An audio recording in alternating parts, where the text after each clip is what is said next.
4 PM news network में दोस्तों आपका स्वागत है। मैं हूं आपके साथ राशिद ज़हीर। पटना की एक रैली बनी और उस रैली के अंदर वक्फ के संबंध में लोग जमा हो गए। बीजेपी के होश उड़ गए दोस्तों। समझ में नहीं आया कि आखिरकार करें तो क्या करें। वहाँ वक्फ बोर्ड से संबंधित लोग इकट्ठे हुए। कांग्रेस और लालू प्रसाद के लड़के ने वो उसका अगुवाई किया। वक्फ बोर्ड के लोग भी आए और आने के बाद जो भीड़ उमड़ी, पता चला कि वो मैदान ऐसा भर गया कि बीजेपी अपने स्टैंड से हट गई। कौन से स्टैंड से हट गई? अभी आपको मालूम होगा, मैंने कल परसों भी रिपोर्ट बनाई कि बीजेपी के राष्ट्रीय आरएसएस लोगों ने ये कहा है कि संविधान के अंदर जो प्रियम्बल में शब्द लिखे हुए हैं सेकुलरिज्म, सोशलिज्म, हटा दिया जाए। उसके खिलाफ है वो, ठीक है। लेकिन जैसे भीड़ बढ़ी उसके पक्ष में आ गए। क्या बोलने लगे? बोलने लगे कि ये समाजवादी नहीं है जो इकट्ठे हुए हैं, समाजवादी तो हम हैं, ये तो नमाजवादी हैं। अब आप ये बताइए कि अभी संविधान के अंदर आपका तो मूड वैसे मनुस्मृति को लाने का है, लेकिन संविधान के अंदर ये चेंजेस ला रहे थे। समाजवाद शब्द, सेकुलरिज्म, सोशलिज्म ख़त्म हो जाना चाहिए, कर दो ख़त्म। जैसे समाजवादी इकट्ठे हुए बीजेपी के ख़िलाफ़, वक्फ के बोर्ड के ख़िलाफ़, और वहाँ पर तेजस्वी यादव ने शानदार भाषण दिया, पप्पू यादव ने भी दिया। एक ही झटके में होश बिगड़ गए, फ़ौरन समाजवादी बन गए। अब कह रहे हैं नमाजवादी हैं। चलिए, माना नमाजवादी है। ये नमाजवादी क्या होता है? जो नमाज़ पढ़ता है। नमाज किसको कहते हैं? ईश्वर की ध्यान में खड़े होकर के इबादत करने को कहते हैं। आप किसी और तरीके से नमाज़ पढ़ते हैं, यानी कि ध्यान लगाते हैं ईश्वर के सामने।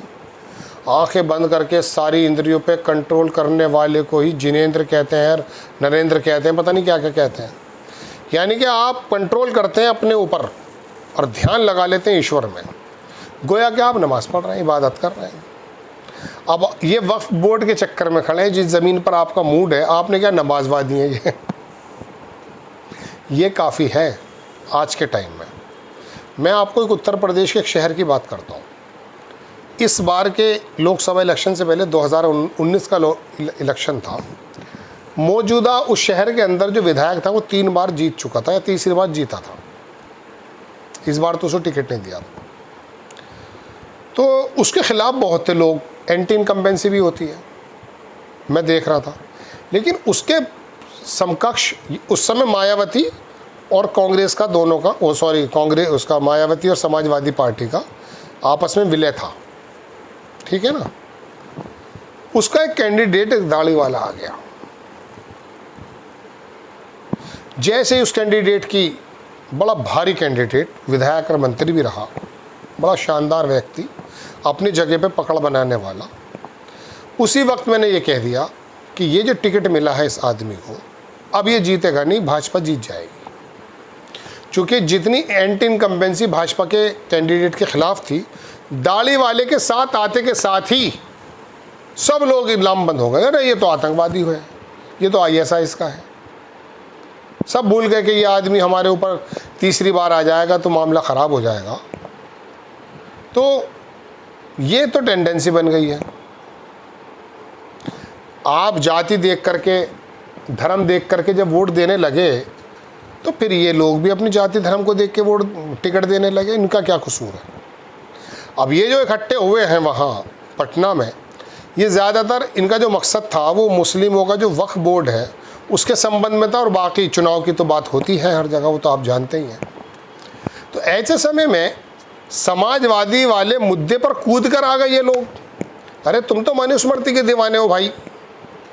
जब संविधान बना तो उसमें RSS का जो मुखिया था उसने ये कहा कि इसके अंदर मनुस्मृति जैसी तो कोई भी चीज़ नहीं है। आज तक भी इनके गले संविधान उतरता नहीं है और कभी कभी इनके मन की बात भी निकल आती है। अभी 2024 के इलेक्शन में इनके मन की बात निकल आई, अयोध्या हार गए। वहाँ का जो वो MP था उसने कह दिया था कि वो संविधान चेंज करने के लिए ज़रूरी इतने वो होना। वहाँ पर वो दलित समाज का बंदा था, समाजवादी पार्टी का कैंडिडेट, अयोध्या ही हरा दी भाई। उत्तर प्रदेश का मेरठ भी हारते, जहाँ से वो राम का रोल करने वाले को लेकर आए थे, 10,000 वोट उसे जीते। थोड़ी सी अखिलेश यादव ने वो टिकट देने में थोड़ी देर की, और उसका जो लोकल का संगठन था यहाँ समाजवादी का, वो उस दलित व्यक्ति को हराने के पक्ष में था, वरना वो भी जीत जाता। यानी कि इनका जो मसनवी रोल करने वाला है, जिन्होंने राम का रोल किया था, वो ही हार जाता भाई, फिर किसको मुंह दिखाते। तो दोस्तों बात यह है कि मिनटों सेकंडों में अपने स्टांस को बदल देना, अपनी ज़बान से पीछे हट जाना, अपनी सोच को बदल देना, ये एक परिपक्व और सीरियस पॉलिटिक्स करने वाले नेता या पार्टी की पहचान नहीं है।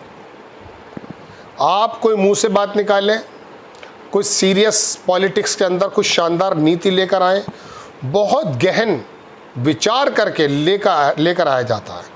ये इसके नसीब व फराश होंगे, ये नुकसानात होंगे, ये फ़ायदे होंगे, ये वर्ग आगे चलेगा, ये वर्ग ना, सबको सोच करके तब, चूँकि फिर वो वापस नहीं लिया जाता। ये तो सीरियस पॉलिटिक्स करने वाले की पहचान होती।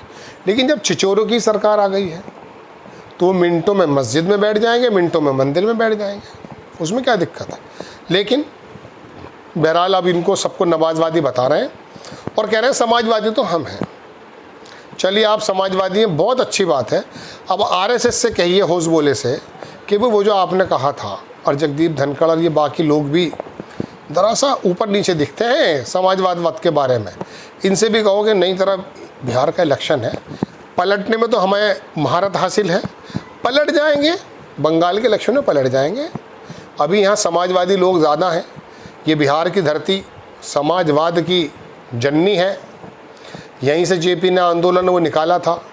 यहाँ का आदमी भले ही फटी जेब का हो, बेचारा कमज़ोर हाल हो, पर कैपिटा इनकम में बेपना पीछे हो, मजदूरी करता हो बड़े बड़े दूसरे प्रदेशों में जाकर, लेकिन जब समाजवाद की बात आती है तो हिंदू मुस्लिम चलने नहीं देता। वहाँ हिंदू मुस्लिम नहीं चलता। 18% मुस्लिम है वहाँ, बहुत सारे मुस्लिम नीतीश को ही वोट देते हैं।